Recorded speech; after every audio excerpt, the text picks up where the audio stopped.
गंदी फीलिंग नहीं होगी फिर हमें। मेरे ख्याल में सुबह से हम यहाँ कोर्ट के अंदर बैठे हुए, और आज तो मैं ये कह सकती हूँ कि जो सब दलाइल सुने हमने अपने वकील सलमान सफदर से भी, तो पहली दफ़ा मुझे अच्छी तरह समझ आया कि ये तो राना सनाउल्लाह ने गलत लॉ के तहत एक केस बना दिया।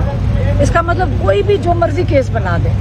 आप लोग अगर गौर से देख लें तो वो केस जो उनके ऊपर बनाया है वो ये है कि ये एक जासूस है इमरान खान, जैसे कुलभूषण है जो बड़े आराम से रह रहे पाकिस्तान में या मदनी रह भी रहे, कुलभूषण की तरह ये एक जासूस हैं जिन्होंने पाकिस्तान की सीक्रेट्स बाहर बेची हैं। मेरा तो ख्याल है कि जैसे पाकिस्तानी, अभी हमने देखा है कि जहाज़ पे इंग्लैंड को दरकार थे कि उन्होंने इनसे कोई सवालात करने, पाकिस्तानी मियाँ बीवी को उन्होंने जहाज़ चढ़ाकर बाहर भेज दिया पाकिस्तानी पुलिस ने। इसी तरह मेरा ख्याल है कि हमें डोनाल्ड ल्यू को बुलाना चाहिए, क्या पता वो एक क्लैरिफिकेशन दे सके हमारे कोर्ट को कि उसने ये कहा था कि नहीं।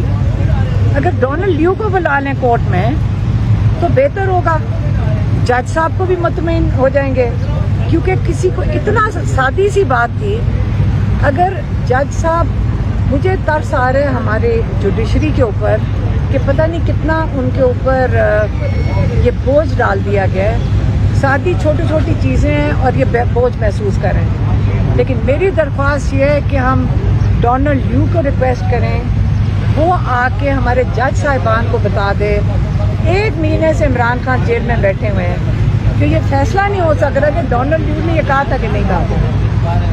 तो अगर उनको बुला लें तो बात बहुत सादी है। अब हम अपील करेंगे डोनाल्ड ल्यू के, मेरे ख्याल में हम लॉयर्स को कहते हैं कि अपील करें, डोनाल्ड ल्यू को रिक्वेस्ट करें कि वो जहाज़ चढ़ के पाकिस्तान आए और इनकी जमानत जस्टिस आमिर फारूक के सामने। तो ये बातें वहाँ पर हुई और 30 से 40 मिनट उनके आर्गूमेंट्स हुए।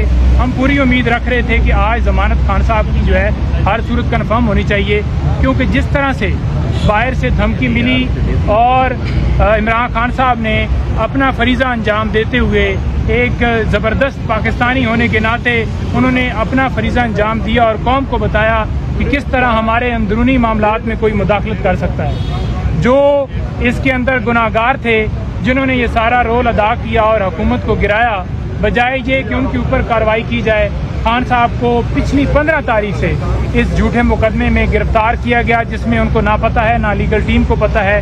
उसके बाद सेकंड स्टेप ये देख लें कि एक तरफ इस्तकबाल के लिए तैयारियां की जा रही हैं कि नवाज शरीफ साहब बाहर से आ रहे हैं। एक मुल्क का इश्तिहारी भगौड़ा जो मुल्क से मेडिकल के बहाने भाग गया था, उसके आने के लिए तैयारियां की जा रही हैं। वो इश्तिहारी है, उसने अदालत में सरेंडर करना है। और दूसरी तरफ आप देख लें कि पहले ज़मानत लगती नहीं है, इतना जो है टाइम गुजर जाता है, कभी पेट खराब है और कभी जज साहब छुट्टी पे हैं और कभी जो है प्रोसिक्यूशन की तैयारी नहीं है।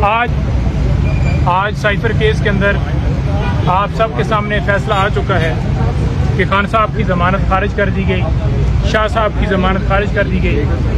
आपने ये भी देखा, पहले आपके सारी डिटेल्स बताई हैं हमने कि हमारी तरफ से जब आर्गूमेंट्स किए जा रहे थे तो तमाम हकायक कोर्ट के सामने रखे। उस वक्त जो है मीडिया भी वहाँ पर मौजूद था और कोर्ट के भी बड़े वाज़िया जो है रिमार्क्स थे, जिससे लग रहा था कि ज़मानत किसी सूरत जो है वो कैंसिल नहीं हो सकती। लेकिन प्रोसिक्यूशन की तरफ से ये अजीब एक डिमांड आई कि इन कैमरा प्रोसीडिंग करनी है, और उसके अंदर एक मज़ीद मुज़क्क़र बात ये थी, वो ये कह रहे थे कि लॉ ये हम पढ़ रहे हैं, लेकिन लॉ हम आपको नहीं बता सकते कि ये कौन सी किताब है, कौन सा कानून है, कि उसके अंदर भी वो चाह रहे थे कि इसके अंदर भी सीक्रेट रखा जाए कि जिस लॉ का हवाला वो दे रहे हैं।